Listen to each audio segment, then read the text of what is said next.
Assalamualaikum. Today we will discuss our next topic of heat and thermodynamics, which is work done on ideal gas. Work done हमारे पास क्या है? Product of force and displacement. तो ideal gas के अंदर हम लोग force और displacement के प्रोडक्ट को फाइंड आउट करेंगे, which is equal to work done. Work done an ideal gas, इसके अंदर हम कंसिडर कर रहे हैं एक सिलेंडर. उसके अंदर हमने गैस इनक्लोज की है, उसके ऊपर एक पिस्टन है विच इज़ मूवेबल, और उस पिस्टन के ऊपर हमने एक वेट प्लेस किया हुआ है. तो जब गैस का टेम्परेचर इंक्रीज़ होता है, टेम्परेचर इंक्रीज़ करने पे गैस एक्सपैंड होती है और पिस्टन अपवर्ड मूव करता है. इसी तरह जब टेम्परेचर डिक्रीज़ होता है, गैस कंट्रैक्ट होती है और पिस्टन डाउनवर्ड मूव करता है. तो जब गैस का पिस्टन या जिस कंटेनर के अंदर गैस है उसका पिस्टन अपवर्ड या डाउनवर्ड मूव करेगा तो डिस्प्लेसमेंट ट्रैवल होगा. और पिस्टन को अपवर्ड या डाउनवर्ड मूव कराने के लिए किसी फोर्स की रिक्वायरमेंट ज़रूरी है. तो जो फोर्स उसके ऊपर लग रही है, जिसके रिज़ल्ट में ये डिस्प्लेसमेंट हो रहा है, उस फोर्स और डिस्प्लेसमेंट के प्रोडक्ट को हम वर्क डन कहते हैं. और वो फोर्स हमारे पास प्रेशर फोर्स है. Consider an ideal gas enclosed in a cylinder provided with movable piston. The gas expand and resist the piston carrying weight when temperature of gas is increased. अब यहाँ पे जो गैस है हमारे पास, वो टेम्परेचर इंक्रीज़ होने पे एक्सपैंड हुई है. जब गैस एक्सपैंड होती है तो पिस्टन कहाँ पे मूव करेगा? अपवर्ड डायरेक्शन में. अब पिस्टन को अपवर्ड मूव कराने के लिए गैस के पार्टिकल्स ने उसके ऊपर फोर्स लगाई है. वो फोर्स हमारे पास क्या है? F is equal to P है, क्योंकि हमें पता है प्रेशर किसके इक्वल है? Force per unit area. Area उस साइड पे जाके मल्टीप्लाई हो जाएगा, तो F is equal to P A. ये वो फोर्स है जो गैस के पार्टिकल्स ने पिस्टन के ऊपर लगाई है और इसके रिजल्ट में पिस्टन अपवर्ड मूव किया है. अब न्यूटन थर्ड लॉ हमें क्या कहता है कि every action has a reaction equal in force but opposite in direction. तो अगर गैस के पार्टिकल्स पिस्टन के ऊपर फोर्स लगा रहे हैं तो इसके रिज़ल्ट में पिस्टन भी गैस के पार्टिकल्स के ऊपर फोर्स लगाएगा, लेकिन उस फोर्स की डायरेक्शन अपोजिट होगी.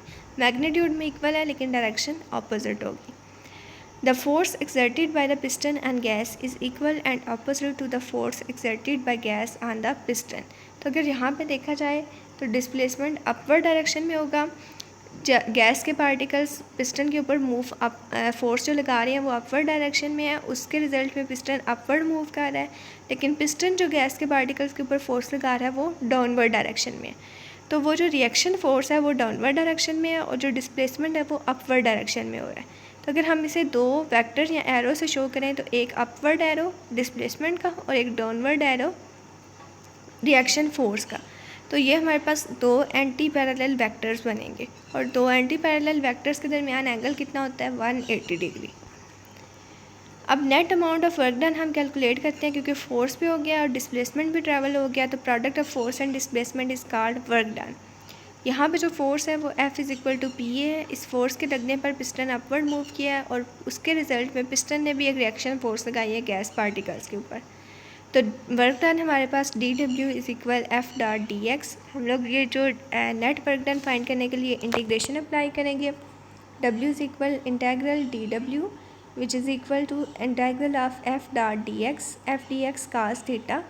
F हमारे पास रिएक्शन फोर्स है which is downward. D X हमारे पास डिस्प्लेसमेंट है विच इज़ अपवर्ड. तो डाउनवर्ड और अपवर्ड दोनों एरोस आपस में क्या हो जाएंगे? एंटी पैरेलल, और उसके दरमियान जो एंगल आएगा वो कितना आएगा? 180 degree. F dot D X is equal to F D X cos theta, और यहाँ पे थीटा 180 है और कास 180 पे -1 के इक्वल है. ये integral of minus F D x. F हमारे पास किसके इक्वल है? पी ए के.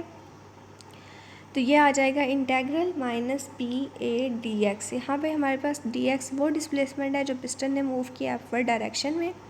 नेगेटिव साइन हमें ये बता रहा है कि जो फोर्स एक्सर्ट की है पिस्टन ने गैस पार्टिकल्स के ऊपर वो इस डिस्प्लेसमेंट के अपोजिट डायरेक्शन में लगाई. यानी जब गैस पार्टिकल्स ने पिस्टन पे फोर्स लगाई थी तो वो अपवर्ड मूव किया था, और पिस्टन ने उसके रिजल्ट में जो गैस पार्टिकल्स के ऊपर फोर्स लगाई है उसकी डायरेक्शन डाउनवर्ड है.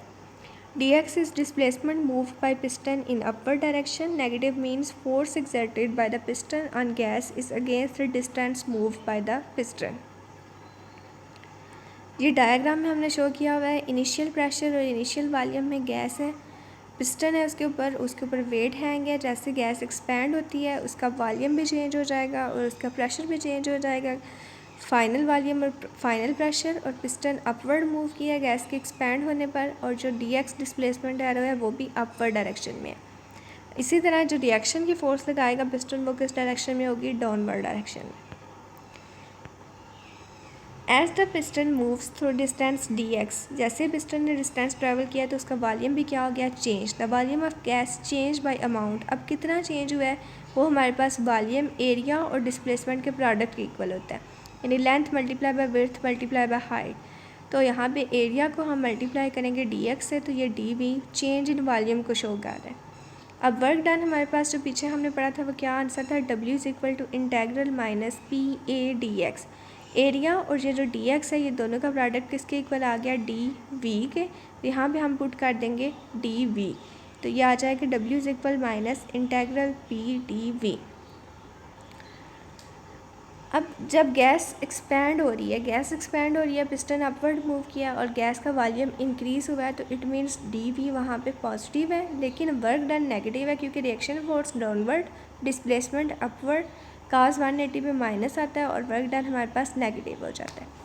इसी तरह जब गैस कंट्रैक्ट करेगी, गैस कंट्रैक्ट करने पे पिस्टन डाउनवर्ड मूव करेगा तो वॉल्यूम उसका डिक्रीज़ हो जाएगा, इसलिए dv हमारे पास आ जाएगा नेगेटिव। लेकिन उस केस में जो पिस्टन की रिएक्शन फोर्स और डिस्प्लेसमेंट है दोनों सेम डायरेक्शन में हो जाएंगे। जब दोनों डायरेक्शन सेम हो जाएंगी तो इट मीन्स ये दो पैरेलल वेक्टर बनेंगे और पैरेलल वेक्टर्स में एंगल कितना होता है, 0, और cos 0 पे 1 होता है, इसलिए वर्क डन हमारे पास वहाँ पे क्या आ जाएगा, पॉजिटिव। ये भी वही चीज़ है कि जब आपके पास फाइनल वॉल्यूम इनिशियल वॉल्यूम से ग्रेटर होगा, जैसे कि यहाँ पे गैस एक्सपैंड हो रही है और आप देख सकते हैं कि फाइनल वॉल्यूम इनिशियल वॉल्यूम से ज़्यादा है, तो यहाँ पे वर्क डन का आंसर क्या आया, नेगेटिव। इसी तरह अगर गैस कंट्रैक्ट होती है और फाइनल वॉल्यूम लेस देन होता है इनिशियल वॉल्यूम से, तो हमारे पास वर्क डन का आंसर क्या आना था, पॉजिटिव। तो वर्क डन को कंसीडर करने के बाद हमने ये भी देख लिया कि गैस कंट्रैक्ट होगी तो हमारे पास वर्क डन नेगेटिव पॉजिटिव आएगा, जब गैस एक्सपैंड होगी तो वर्क डन नेगेटिव आएगा। अब हम नेक्स्ट प्रूव करने लगे हैं non conservation of pressure force, कि ये जो फोर्स हमारे पास लगी है ये पाथ पे डिपेंड नहीं करती, यानी ये जो वर्क डन हो रहा है ये यहाँ पे फोर्स पाथ फॉलोड को डिपेंड नहीं करेगी। यहाँ पे जो प्रेशर फोर्स है ये नॉन कंजर्वेटिव है। कोई भी फोर्स कंजर्वेटिव तब होती है जब हम उस फोर्स को चाहे जिस मर्ज़ी पाथ के लांग लगाएं और डिस्प्लेसमेंट ट्रैवल हो, हमेशा वर्क डन का आंसर सेम आए। अगर आंसर सेम नहीं आता तो वो नॉन कंजर्वेटिव फोर्स है। To prove pressure force is non conservative, consider two ABD and ACD paths as shown in PV diagram. यहाँ पे एक PV डायग्राम बनाई है हमने, जहाँ पे इनिशियल और प्रेशर और वॉल्यूम और फाइनल प्रेशर और वॉल्यूम में हमने कुछ पॉइंट्स डिस्कस किए। दो पाथ्स हमने यहाँ पे कंसिडर किए हैं। पहला पाथ A से B तक और फिर B से D तक है, दूसरा A से C और फिर C से D तक। इनिशियल पॉइंट हमारा A है, फाइनल पॉइंट हमारा D है। A से हमने स्टार्ट होना है, D तक जाना है। दो रास्ते हैं हमारे पास, या तो हम पहले A से C तक जाएं और फिर C से D पे जाएं, या फिर A से B पे जाएं और फिर B से D पे जाएं। अब यहाँ पे हम लोग देख सकते हैं कि इनिशियल जो पॉइंट है हमारे पास A, वहाँ पे इनिशियल वॉल्यूम BI और प्रेशर PI। फाइनल जो पॉइंट है D, वहाँ पे फाइनल वॉल्यूम VF और फाइनल प्रेशर PF है। अब A से C और C से D तक अगर मूव करें तो हम लोग A से पॉइंट D तक जाएंगे by following the path 2, and अगर A से B और B से D पे जाएंगे तो हम पॉइंट D तक पहुंचेंगे बाय फॉलोइंग पाथ 1। यहाँ पे हम कंसिडर कर रहे हैं work done along path ABD। इस पाथ के अलोंग जो वर्क डन है उसको हम W1 से शो करेंगे। The work done on gas along path ABD is W1, which is equal to sum of work done along two segments WAB and WBD. W1 is equal WAB plus WBD. तो W1 के long जो work done हो रहा है उसको हमने दो हिस्सों में फर्दर डिवाइड किया। पहले हम A से B तक वर्क डन देखेंगे, फिर हम B से D तक वर्क डन देखेंगे। अब अगर A से B तक वर्क डन आप देखो तो A से B के रंग क्या वॉल्यूम चेंज हो रहा है, क्योंकि A से B के जो पॉइंट है दोनों पॉइंट्स पे वॉल्यूम इनिशियल वॉल्यूम है VI। It means volume change नहीं हो रहा, क्योंकि वॉल्यूम कब चेंज होता है, जब गैस एक्सपैंड करती है, गैस कंट्रैक्ट करती है, यानी पिस्टन अपवर्ड मूव करता है या पिस्टन डाउनवर्ड मूव करता है।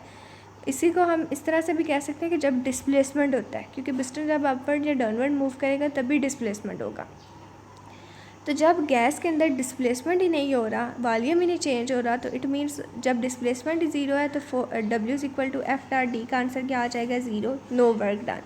तो इस केस में A से B के अलावा कोई वर्क डन नहीं होगा। इसी तरह अगर C D को भी कंसिडर करें तो वहाँ पे भी वॉल्यूम सेम है, फाइनल वॉल्यूम।